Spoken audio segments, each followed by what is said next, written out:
Camboya experimentaba una situación complicada, pues vivían la Guerra Civil de Camboya, un acontecimiento que dividió al país entre comunistas y pro-occidentales. Lon Nol fue el causante de este conflicto bélico, pues al dar un golpe de estado contra el príncipe Norodom Sihanouk, se alía con Estados Unidos y Vietnam del Sur en la Guerra de Vietnam. Este hecho despertaría a un furioso partido político extremadamente comunista y nacionalista que crearía una guerrilla conocida como los Khmeres Rojos. Estos se aliaron con Vietnam del Norte y China, y combatieron al ejército de Camboya y Estados Unidos durante varios años. Este último bombardeó durante 14 meses sin cesar al propio Camboya, pero del norte. Esto buscando eliminar el avance de los Khmeres Rojos y el Viet Cong, creando un odio aún más fuerte de los Khmeres Rojos hacia el gobierno de Camboya, Estados Unidos y Vietnam del Sur. Los Khmeres Rojos se fortalecieron, ya que muchos camboyanos, víctimas de los bombardeos de Estados Unidos, se enlistaron en las filas de esta guerrilla. A tal grado que los Khmeres Rojos ya controlaban un 70% de todo el territorio de Camboya. Este avance en el territorio y la huida del dictador Lon Nol dio pie a que Estados Unidos huyera del país, dejando desprotegido la capital de Camboya, permitiendo así la entrada de la guerrilla de los Khmeres Rojos en medio de aplausos y vitoreos, sin saber el pueblo camboyano lo que se aproximaría en los siguientes días y meses.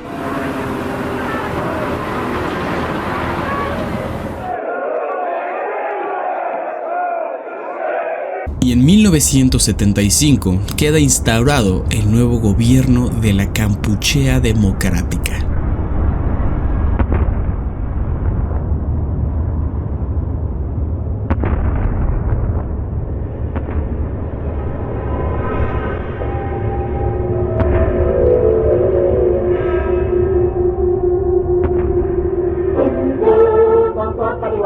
Apenas instauraron el nuevo gobierno, los Khmeres Rojos, con planes malignos, atroces y repulsivos en mente, exiliaron a todas las personas de la capital Phnom Penh, argumentando que Estados Unidos bombardearía la ciudad. Pero la verdadera razón era que la convicción totalitaria radical de los Khmeres Rojos buscaba crear una sociedad agrícola y sin clases sociales, en donde no existiera la propiedad personal, la moneda, la religión ni la individualidad. Así que mandaron a los 2 millones de residentes de la capital al campo para que comenzaran a trabajar de manera obligada en la agricultura.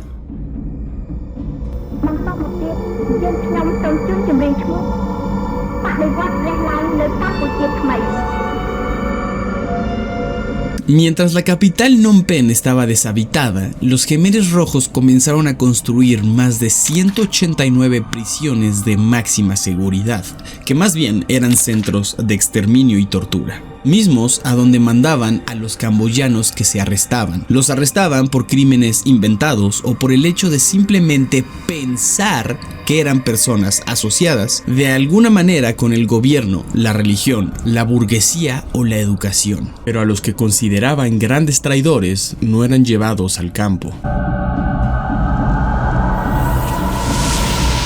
Nos encontramos en el centro de tortura y ejecución más famoso, el S-21 Tuol Sleng, creado malignamente en las instalaciones de un antiguo colegio y que durante 4 años del régimen de los Khmeres Rojos cobró la vida de 20.000 prisioneros, solo en este lugar. El S-21 era dirigido por el Khmer Duch, encargado de dividir este colegio en 5 diferentes secciones y nombrar los edificios por letras. A la entrada, en el patio central, se encuentran las tumbas de las últimas víctimas de tortura encontradas. Y también el infame reglamento que los Khmeres Rojos obligaban a cumplir a los prisioneros. Como por ejemplo, que no podían llorar al momento de ser torturados, no podían protestar, contestarles y tenían que responderles todas las preguntas sin ningún pretexto, y si no, te torturaban aún más.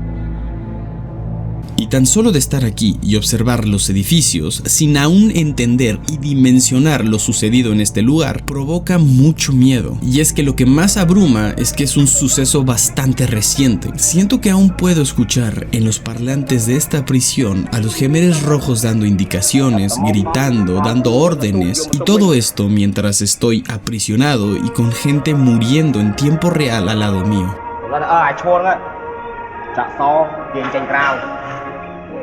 El edificio A albergaba a los principales sospechosos y traidores, y para los Gemeres Rojos, los más peligrosos. En el primer piso, todos los salones se usaban para tortura de estos prisioneros. Usaban camas de metal para amarrarlos con grilletes y practicar torturas inhumanas, como ahogamiento en aceite, rasgamiento de la piel con trinches de metal, arrancar los pezones y un largo etcétera. Los Gemeres Rojos tenían diferentes grupos encargados de torturar. El primer grupo solamente te interrogaba y te asustaba con golpes. Si no admitías que eras un traidor, que habías cometido un crimen o delatabas a tu propia familia y amigos, a la semana te torturaba otro grupo más extremo, con muchos más golpes, cortadas y quemaduras. Y si seguías sin delatar a tus amigos o admitías tu crimen inventado, a las semanas ibas con el último grupo de tortura, en el que eran torturas simplemente indescriptibles, en donde la gran mayoría moría o admitían su crimen para ser ejecutados después. De hecho, en estos mismos salones se encontraron a las últimas víctimas de la tortura. Mismos cuerpos se encuentran expuestos en unas fotos en estos mismos salones y son extremadamente perturbadoras. Usaban cajas de munición para que los prisioneros hicieran sus necesidades, pero podían pasar 2 semanas sin ir al baño, pues la única ración de comida al día eran 2 cucharadas de caldo.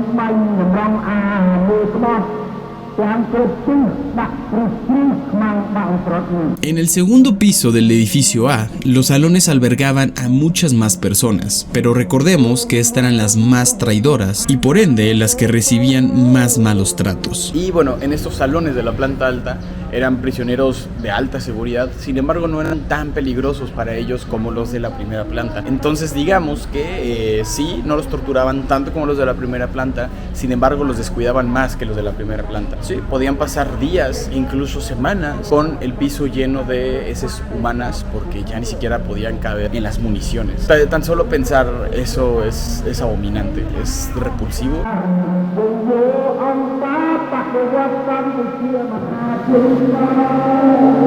Estos eran unos de los salones que se usaban con muchísimo más gente, o sea, más gente estaba recluida aquí. Eran salones que bastante grandes y aquí se albergaba a muchísima más gente que en los salones pequeños de la planta baja. La gente simplemente dormía en el piso una tras de otra, por ende todo el tiempo andaban uno tras de otros y las cuestiones salubres dentro de estos salones fue bastante feo. រាល់ថ្ងៃពីការលងមួយថ្ងៃពីរថ្ងៃងាប់មួយទៅពីការមានថ្ងៃខ្លះងាប់ពីរក៏មានដែរហើយតែងាប់ហ្នឹងគេងាយយកចេញទេ10ម៉ោង2ដល់10ម៉ោងហ្នឹងมันក៏យកចេញហើយយើងដេកហ្នឹងទៅជាមួយខ្មោចហ្នឹងទៅ En las paredes todavía quedan como unos fierros salidos que de ahí tenían cadenas para que a veces la manera de tortura era que los amarraban a la pared, tenían que dormir así, no había de otra.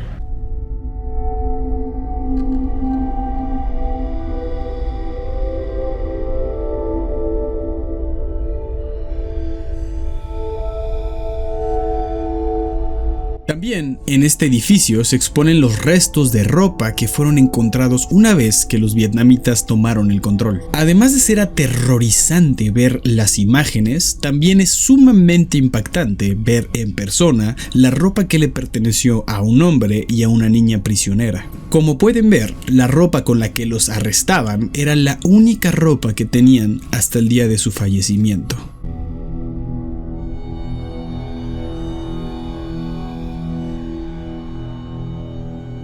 Los edificios B, C y D tenían una composición diferente que veremos más adelante, pero actualmente todo el edificio B es una exposición de fotografías tanto de los Khmeres Rojos como de los prisioneros, incluyendo a sus principales líderes y al creador de este genocidio, Pol Pot. En el edificio B te muestran imágenes de los prisioneros, te muestran imágenes de los Khmeres Rojos, y es impresionante que los Khmeres Rojos eran jóvenes, la mayoría de 20 años, y eran reclutados de las zonas rurales. No entendían muy bien lo que estaba sucediendo. Les prometían darles poder, se les adiestró de cómo torturar a las personas de manera efectiva, pero muchos de ellos ni siquiera sabían leer. Pero todas esas personas que se ven ahí eran los culpables, eran los que tenían en sus manos la vida de 20.000 personas.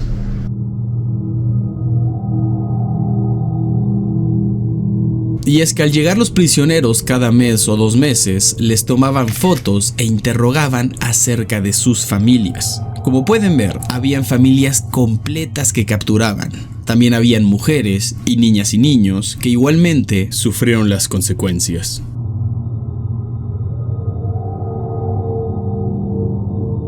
Por último, muestran los planos militares que señalan el plan de expulsar a todas las personas de la capital hacia las zonas rurales y así matarlos de hambre.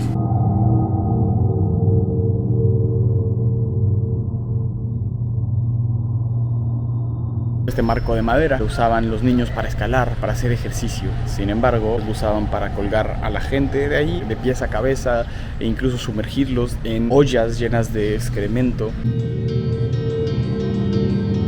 Y llegamos a una de las partes más impactantes, que es el edificio C. Este edificio que está aquí al lado de mí es de los más impactantes porque es el único de todos los edificios que aún mantiene su estructura de cómo la encontraron después del genocidio. Estas personas, los Khmeres Rojos, instalaron paredes de púas con solamente 2 entradas a las celdas. Entonces básicamente no había escapatoria de estos lugares. Simplemente había puertas que se deslizaban, igualmente con púas. Se abrían únicamente cuando se les daba de comer 2 veces al día. Y la comida eran 2 cucharadas de arroz. Eso era lo único que comían durante todo el día, durante todos los meses que estuvieron acá.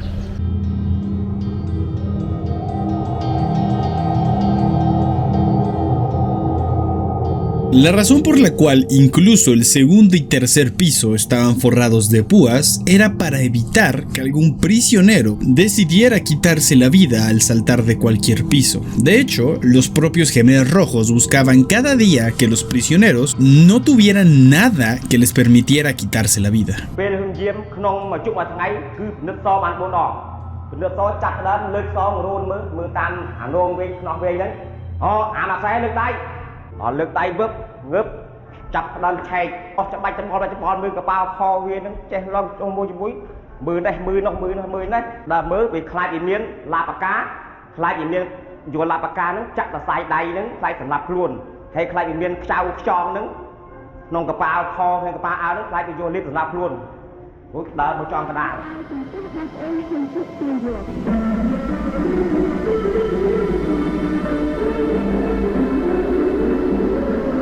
El segundo y tercer piso del edificio C se usaban para las detenciones masivas. Sin embargo, el primer piso consistía en celdas de madera individuales para tener más vigilados a estas personas.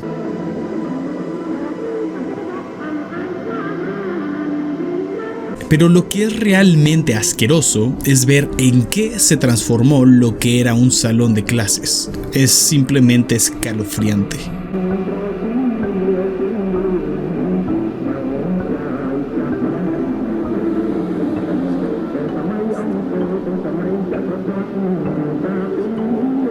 El edificio D es un edificio dedicado a las torturas, el cómo le hacían torturas a estas personas, cómo lograban hacer que las personas confesaran, el cómo hacer que las personas lograran hacer o decir los crímenes que habían cometido, las personas que conocían. Y es simplemente muy impactante. No les voy a enseñar las escenas de todo lo que hay ahí porque es demasiado, pero simplemente para darles una idea de las atrocidades y cosas horribles que hacían era quitarles las uñas a las personas y echarles alcohol o cloro mientras los obligaban a confesar. A muchos otros los electrocutaban de los genitales, de los pezones, de las orejas, de los pies. A otros que no corrieran con muy buena suerte, lo que les hacían era arrancarles los pezones. Muchos tenían mutilaciones de genitales, incluso habían unas camas de metal hirviendo en los que los acostaban hasta que ellos decidieran confesar sus atrocidades de las cuales fueron culpados. El audioguía se ha encargado de todo, así que no necesitan contratar un tour. Simplemente sí, les recomiendo ampliamente el audioguía, pero es abominable todo lo que sucedió en este lugar, en esto. Lo que en algún momento fue algo para diversión, para los niños, para la educación de los niños,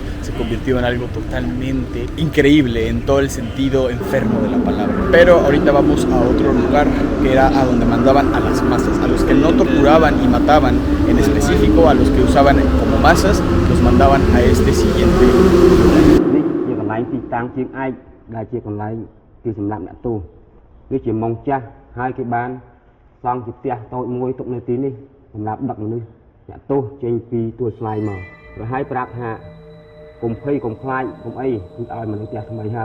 Una vez que ya habían torturado a los prisioneros durante 3 meses en esta prisión y una vez que también ya habían aceptado su delito inventado, los Gemeres Rojos los llevaban a un campo de trabajo llamado Soyong-ek.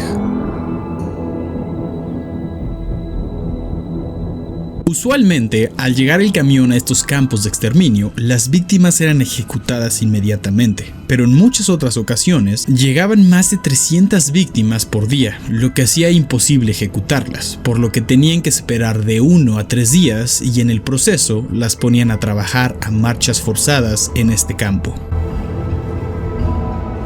Fíjense que una vez que ingresaban a los prisioneros de allá, venían en hileras hasta acá y justamente donde está este kiosco, que ahora es su kiosco de descanso, aquí ponían a los prisioneros a esperar para ser asesinados. A veces tardaban ese mismo día, a veces tardaban 2 días, pero aquí los tenían sin comida, sin agua y todos amontonados. 60 personas amontonadas en una choza, como estas de aquí de la imagen.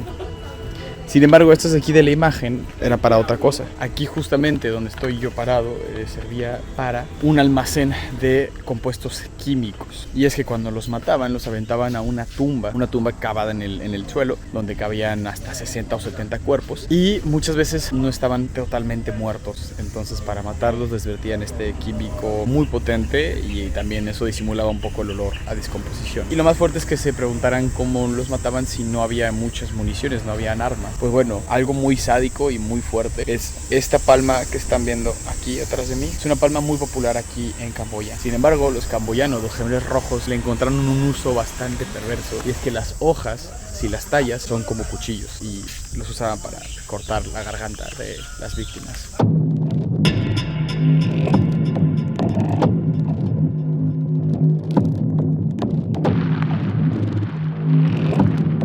Miren, eso que están haciendo ahí es lo que no se debe hacer cuando vas a un lugar como este. El hacer ese tipo de fotos saltando en un lugar donde murieron miles y miles de personas. Eso, además de falta de coherencia y empatía, es un turismo no responsable. Entonces, por favor, no sean esos turistas. Por favor, sean turistas normales con 2 pelos de frente.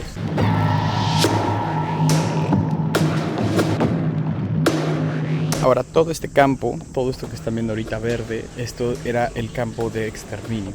El campo de exterminio consistía en muchas tumbas. Lamentablemente, ahorita abajo de todos estos árboles todavía existen varias tumbas que contienen cuerpos.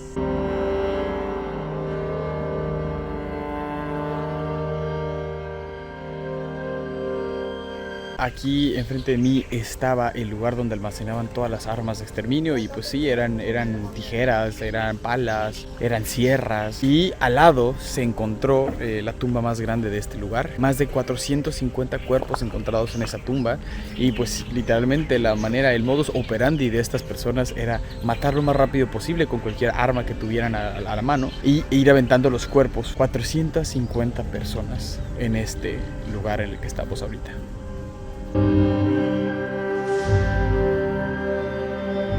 Las personas eran obligadas a cavar su propia tumba mientras pasaban hambre, sed, cansancio y oían este audio 24 horas al día.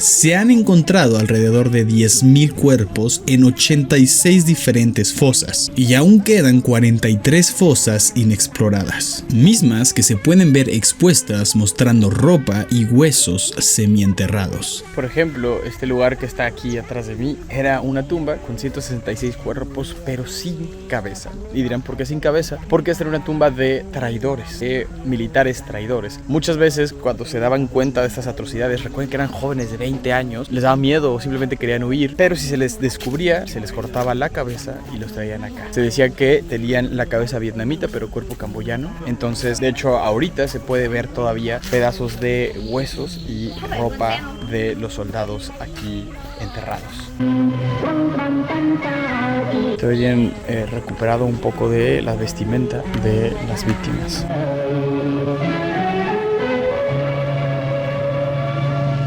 Esto es demasiado, gente. Esto es mucho, mucho, mucho. También hay un árbol de matanza. Y este árbol tiene mucha... Esto es fuerte. Si gustan adelantar esta parte del video, háganlo. Esta parte es fuerte. Este árbol servía para matar a las personas, pero no cualquier personas, sino a los niños, a los bebés y a las mujeres. Se encontraron en esta tumba varios objetos personales de las niñas, de los niños, e incluso peluches y mamilas de los bebés, y se usaban esos árboles para estampar sus caras o fracturarlos o dejarlos inmóviles, inconscientes, y luego arrojarlos a las tumbas. Es muy fuerte, muy fuerte.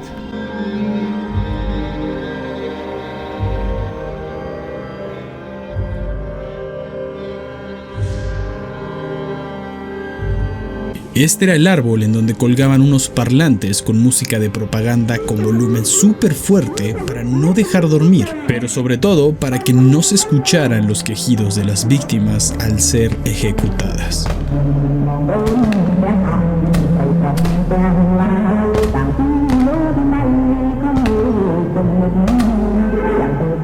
Esta vasija que está enfrente de mí contiene puros dientes y molares adentro. Son tantos huesos y dientes que sobrepasan las capacidades del recinto para resguardarlos todos. Es una locura incluso que aquí voy caminando por acá y se encuentran pedazos de ropa, que yo me imagino que todo esto son tumbas, son tumbas que no han sido exploradas. Entonces cuando llueve, pues de repente se ven ropa, gorras. Es algo muy fuerte, porque no es como que esto ya esté todo limpio, no. Hay partes en las que cuando llega la lluvia las va desenterrando de poco a poco. Incluso a veces no sabes si lo que estás viendo son raíces de árboles o son huesos. Se identifica porque los huesos son de este color, miren. Pero vean, aquí al lado, así como si nada, tenemos huesos y tenemos dientes. Todo este campo está repleto de dientes y huesos. Y por último terminamos esta asquerosidad del lugar, pero importante, con la ofrenda y una de las cosas más impactantes de cuando la gente lo ve en fotografías.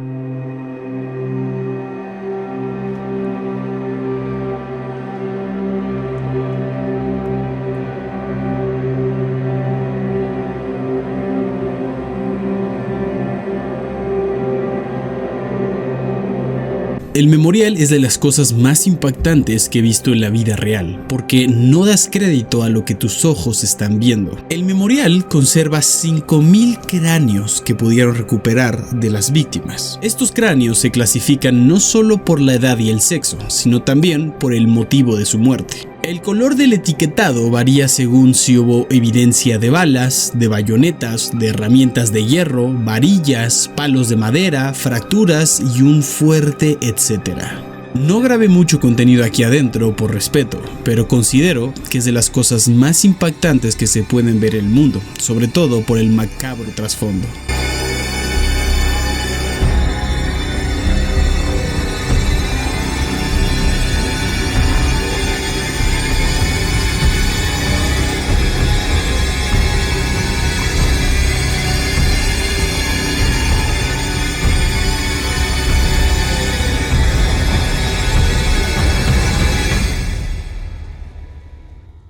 Y al final terminamos con el museo de este lugar, que para ser honestos termina con un final feliz después de toda esta tormenta. El museo alberga vestimentas reales de los Jemeres Rojos que trabajaron aquí, pero también la historia del desenlace que tuvieron los altos mandos. Y en este museo lo que se muestra es la justicia del pueblo camboyano. Este señor de aquí era el director de la prisión S21 del colegio y en 2007 lo condenaron. Al igual que todas estas personas que formaron parte del gobierno de Kampuchea, fueron detenidas. Lamentablemente, el creador y director de los Jemeres Rojos, Pol Pot, nunca sufrió ninguna sentencia y murió en su casa por causas naturales. Esta impunidad se esparció por el 90% de los Jemeres Rojos que participaron en este genocidio. La razón fue que, lastimosamente, los Jemeres Rojos se lograron meter en la política de Camboya y en muchos puestos políticos hasta la actualidad, lo cual dificultó por muchos años y puso muchas trabas para ejercer la justicia por las millones de víctimas de este sucio régimen, logrando que una vez más la política permitiera mucha impunidad.